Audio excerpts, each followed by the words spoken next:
Hello friends, I'm Tim Wildsmith, and in this video I'm going to be showing you a side-by-side comparison of Crossway's ESV Preaching Bible with their new ESV Preaching Bible verse-by-verse edition.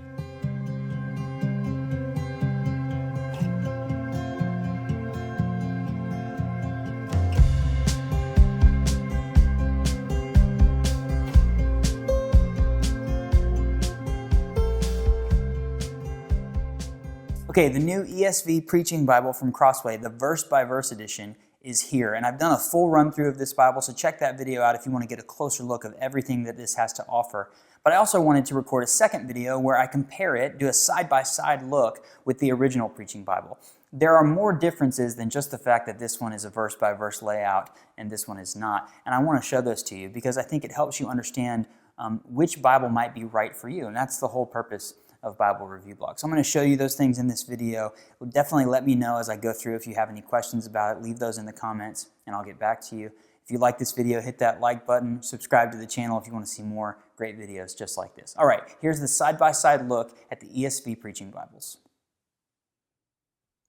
Okay, here they are side by side. On the right, you have the verse-by-verse Preaching Bible, Goatskin cover. I really like this. This is the TruTone over board copy of the original Preaching Bible. You can also get this in the Goatskin edition. Right now, this is the only available edition of the verse-by-verse. It's not exactly an apples-to-apples comparison because the covers are slightly different, but this Bible is identical on the inside as the Goatskin covered one, so it's pretty close. So both text blocks are 6 1/4 inches by 9 1/8 inches tall. The only difference on this one is that it's got square cut pages, but this one is thicker. The new one is thicker, and you probably would imagine that that's the case simply because it's a verse-by-verse edition, and because they do a line break after every verse, it takes up more space for the Bible. That's not exactly why, and I'm getting ready to show you that. But just as far as the specs go, they both have 36 GSM paper, they both have wide margins, they both use the bolded verse numbers with the cross references. Let me get these open so we can kind of just see them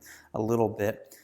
What we're looking at is, and you can kind of see the main difference, verse by verse versus paragraph setting. So on the verse by verse Bible, they begin each verse with an indented miniature paragraph of its own. They use the Pilcrow symbol right there so you can tell when it's actually a new paragraph in the text. And they both have bolded verse numbers with a little bit of extra space, but you can see why if you were preaching and you had these two different Bibles, let me get to the exact same page. If you were preaching and you were in 1 Kings chapter 17, and I said, I'm preaching, and I said, okay, now let's turn to 1 Kings 17, verse 4. You quickly find that right there because it's indented, it's 4, it's right there. Over here, you know it's at the top, but it's right there. It's kind of have to find. That's what the Preaching Bible does, is it allows you to find your place to preach verse by verse. If you're not a preacher and you just want to be able to follow along to someone who's preaching or study verse by verse, that's kind of the benefit of it. There's just two different ways of formatting the text. Now, again, I'm going to go back to what I said. You can see 1 Kings 17 is on page 544 of this Bible, but it's on page 477 of this Bible. So just a few books into the Bible, we're already 70 pages ahead, 70 pages longer in this Bible. But I want to show you something really interesting. Let's go to the very last page of Revelation. The last page of Revelation here is 1751 on the verse-by-verse Bible. And on the original Preaching Bible, the last page of Revelation is, if I can get there, 1772. So we just saw that this was 70 pages ahead. Now it caught up, and it's actually 50 pages shorter than this Bible.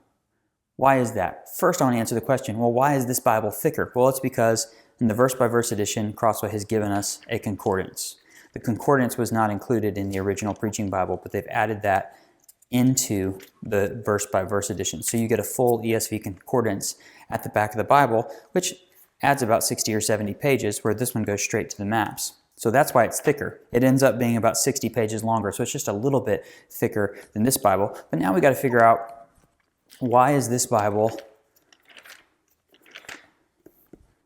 longer? Or sorry, shorter. Why is it shorter? And that's because of this poetic typesetting. Let me get into Psalms here. We can just kind of show you the differences. So on the left here on the Preaching Bible, you see that in the Psalms, In any poetry in this Bible, they use a poetic typesetting, which means that it's laid out like poetry, where it's verse by verse, A, but also they do line breaks halfway through each verse to kind of let it flow like poetry on the page. Whereas in the verse by verse edition of this Bible, they do this format where each verse indents and starts a new paragraph its own. They don't break the lines at all.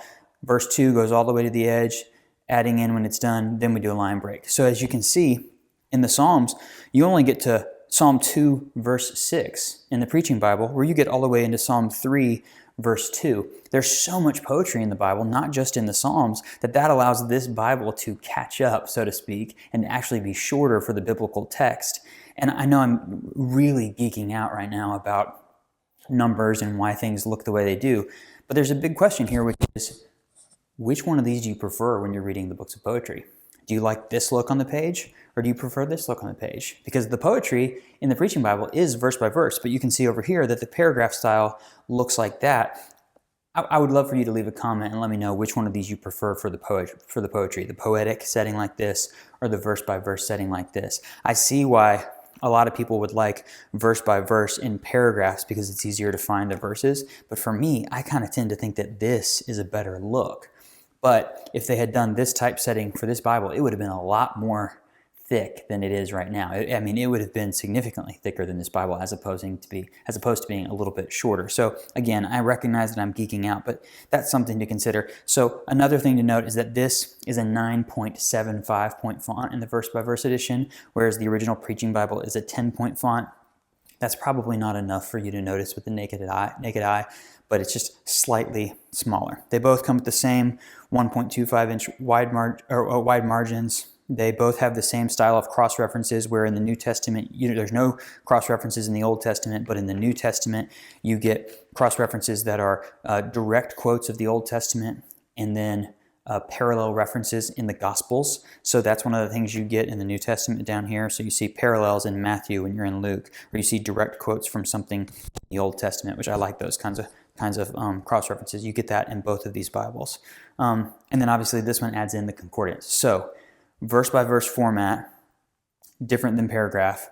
The poetry settings, anywhere that you find them, are going to be verse by verse, the longer settings, whereas here in Amos, it's poetry, so it's styled differently. And then slightly smaller font, add in the concordance. So there's a few different things about this one that make it different, and it's all personal preference. If you are a preacher or you're not a preacher, what do you like? There's a couple different options here, and I think it's cool that Crossway is offering different options of the same Bible, just so if you prefer this look over this look or vice versa, you can have really nice quality Bibles that you can use in a look and a feel that you're going to like, which I'm convinced that if you find a Bible that you really love and enjoy using, that you're going to want to spend more time with it. And that's what it's all about. So there you have it. I think both of these are really great Bibles, and Crossway's done a great job with both of them. But there's a few, as you saw, specific differences that will change the way you use this Bible. So let me know in the comments which one of these you prefer. If you could only get one of them, let me know which one you would pick and for what reason you would do that. As always, you can see more about these Bibles at BibleReviewBlog.com. I've done a full write-up of both of these. I've got full run-through videos of both of these separately. We've got a great community on Instagram and Facebook, so definitely check out Bible Review Blog there. And as always, if you wouldn't mind, hit that like button, subscribe to the channel. Help me reach more people with Bible Review Blog. Thank you so much for watching. We'll see you next time.